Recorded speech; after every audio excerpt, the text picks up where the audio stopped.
ये फोटो है ना पक्का मॉम ने बनवाई होगी। उन्हें हमेशा चाहिए था कि मैं शाही स्टाइल में ड्रेसअप होके ऐसी पोर्ट्रेट बनाऊं। वैसे इसमें बेटर लग रहा हूँ क्या? शायद हाँ, कोई भी आदमी अपनी सरजमीन से जुड़कर बेहतर ही लगता है। अगर तुम्हें मैं इसमें बेटर लगता तो मैं रोज ऐसे ही तैयार होना शुरू कर दूंगा। मेरे लिए करने की कोई जरूरत नहीं है। मुझे कोई परवाह नहीं है। हाँ, जिसके पास पहलवान हो उसे 1.5 हड्डी की परवाह क्यों होगी?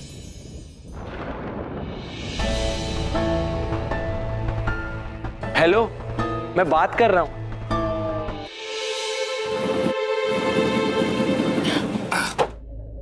आप बातें करते रहिए। देखिए मैंने बाहर जाने का रास्ता ढूंढ लिया। ये ज्यादा छोटा नहीं है? आप जैसे 1.5 हड्डी के लिए तो कुछ भी छोट। अब चलिए, हो जाएगा। 1 मिनट पहले तुम जाओ। 1 सेकंड, जाओ, मैं पकड़ता हूं।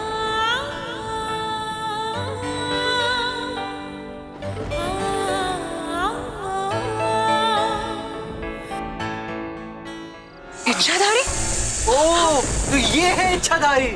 अच्छा दिखाओ, इसका इच्छाधारी रूप दिखाओ। वो मर जाएगी लेकिन अपना असली रूप नहीं दिखाएगी। मैंने कहा था ना गाइस, ये सिर्फ बकवास कर रहे हैं। सत्य को बकवास कहकर उसका मजाक ना उड़ाओ साहब, पाप होगा। उसका असली रूप देखना चाहते हो ना, तो मैं दिखाता हूं। लेकिन याद रहे, इस दौरान इसकी मौत हो गई तो दोष मेरा ना होगा। नहीं, ये मरनी नहीं चाहिए। मैं देखना चाहता हूं कि असल में है कौन जिसने मेरे बेटे की मंगनी की रात को डर की रात में बदल दिया है। तूने मेरी अवहेलना करने की जुर्रत की है ना, अब भुगत सजा। तुझे अपना इंसानी रूप दिखाना होगा। दिखा अपना इंसानी रूप, दिखा, नहीं तो तेरा अंत होगा। तुझे साग में चलना होगा, तुझे साग में चलना होगा।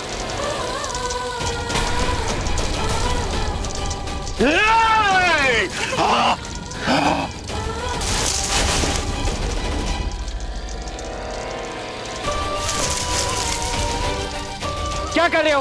बेचारे जानवर को तकलीफ क्यों दे रहे हो? आम सांप नहीं है वो। जानते हो कौन थी वो? वो थी एक इच्छाधारी नागिन। चुप! तुम जैसे लोग होते हैं जो ऐसी बेतुकी कहानियां बनाते हैं और लोगों को वहम के नाम पे लूटते हैं। आगे से दिखना मत, वरना पुलिस को बता दूंगा। जानवरों को ऐसे टॉर्चर करना कानूनी जुर्म है। ऋतिक, तुम पागल हो गए हो? ये क्या किया तुमने? वो नागिन, वो मैंने देखा और तुमने। बस करो यामिनी। ऋतिक, तुम अंदर चलो मेरे साथ। माँ तो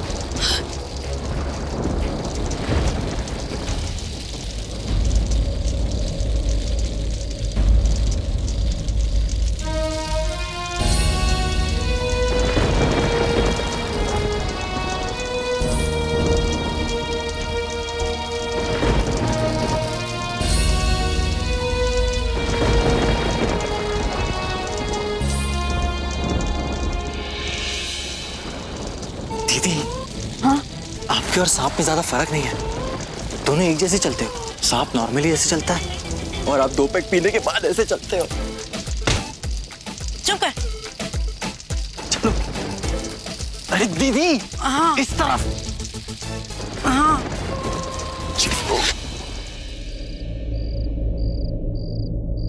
ये क्या किया तुमने ऋतिक? क्या किया तुमने? हाँ?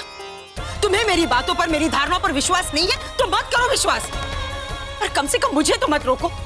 हमारे इस परिवार को बचाने के लिए मेरे पास यही एक रास्ता था। अगर वो सांप वापस आ गया तो? मॉम, आप लोगों ने जो हालत की है ना उस बेचारे की, वो बचेगा भी नहीं तो वापस कहां से आएगा? मॉम, पूजा पाठ तक ठीक है, लेकिन ये सांप सपेरे में विश्वास करना बंद कर दो। अब छोड़ो इन बातों को। हम वैसे भी ये जगह छोड़ के कल जा रहे हैं। इन बातों को भी यहीं छोड़ दो। तन्वी, क्या कर रही थी?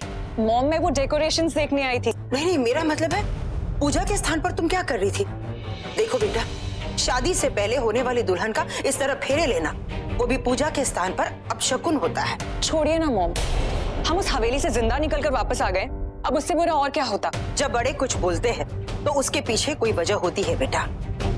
हे भगवान, अब कोई अनर्थ ना हो जाए।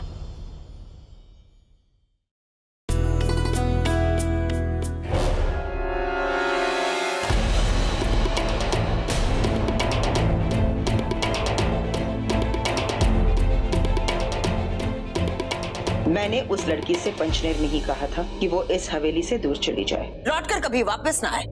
फिर कैसे आ गई वो? माँ वो खुद नहीं आई, मैं उसे लेकर आया हूँ।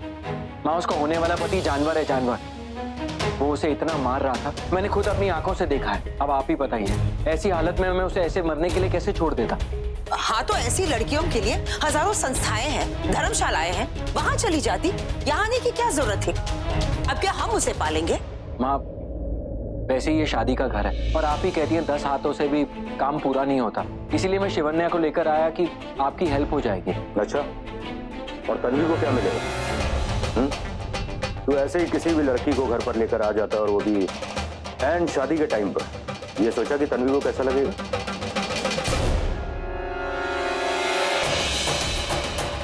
दानू आ गए?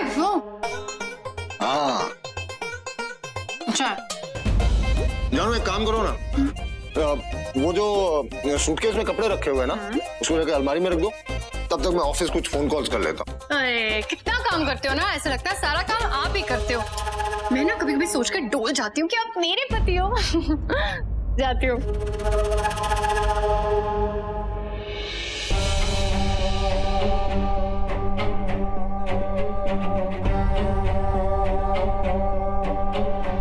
नमस्ते जी। नमस्ते। आप यहाँ भी? मेरा मतलब है कि हवेली के सर्वेंट्स यहाँ शिफ्ट हो गए हैं क्या? अच्छा अच्छा अच्छा अच्छा, समझ गया। वो ऋतिक लेके आए होंगे आपको यहाँ, है ना? हाँ, अंदर झगड़ा चल रहा होगा होने वाले कपल के बीच में, इस ट्रायंगल को लेकर झगड़ा। लेकिन मैं समझ सकता हूं कि आपके दिल पे क्या, लेकिन आप टेंशन मत लीजिए। आपको कभी भी कोई भी किसी भी चीज की जरूरत पड़े तो बस आ जाइएगा मेरे पास। हाँ?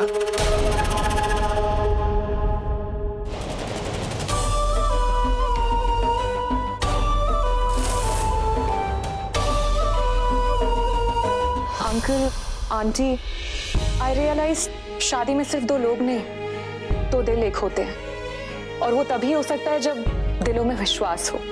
मुझे ऋतिक पर पूरा विश्वास है। उस लड़की ने इसकी जान बचाई थी, इसलिए वो इसे यहाँ लेकर आया है। और अगर यहाँ लाया है तो कुछ सोचकर ही लाया होगा।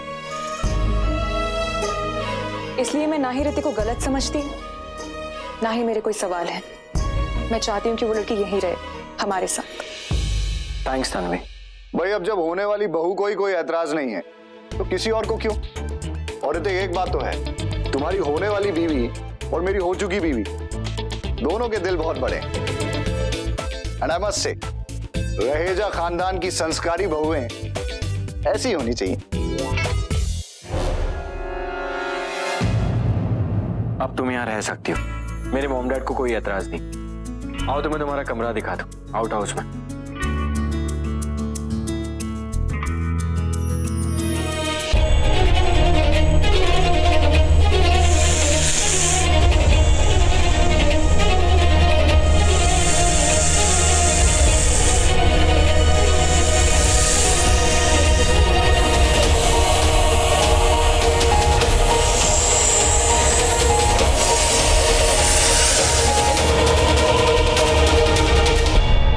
ऋतिक,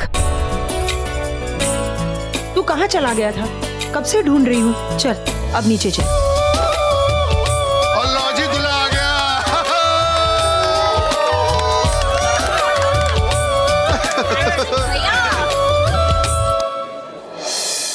ओह माय गॉड, कितना ब्यूटीफुल लग रहा है मेरा ऋतिक। नजर ना लगे। हैंडसम आंटी, हैंडसम होता है। हाँ हाँ, वही वही, same same.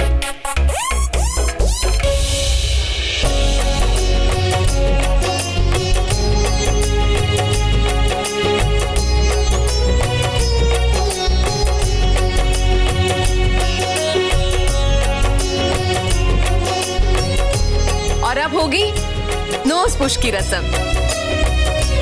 Knows push? Ramya ji, push नहीं पुल, ना खींचने की रस्म। ओ हाँ वही, सेम सेम। हाँ नहीं तो नहीं नहीं, नाटी किड्स। भाभी देखो ना इनको। अले ऋतिक। अच्छा ठीक है, चलो कर लो। आराम से आराम से। रम्या जी ज्यादा मत खींचिएगा, लंबी हो जाएगी। चलो जी, छोड़ दिया। ओके कर।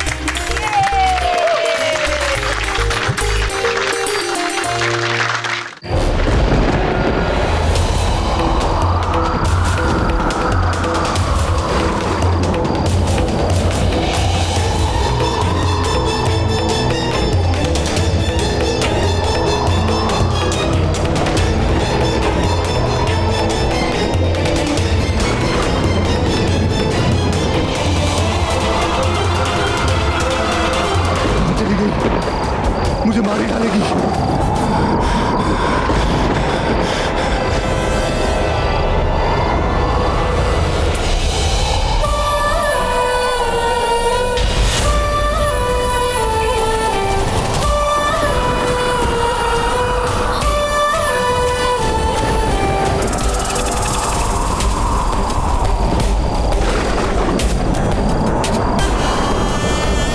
वैसे मैं चाहूं तो तुझे इसी पल डर सकती हूँ, और वादा तो तड़पा तड़पा कर मारने का है ना, ठीक वैसे ही जैसे मेरे माँ और पापा तड़पे।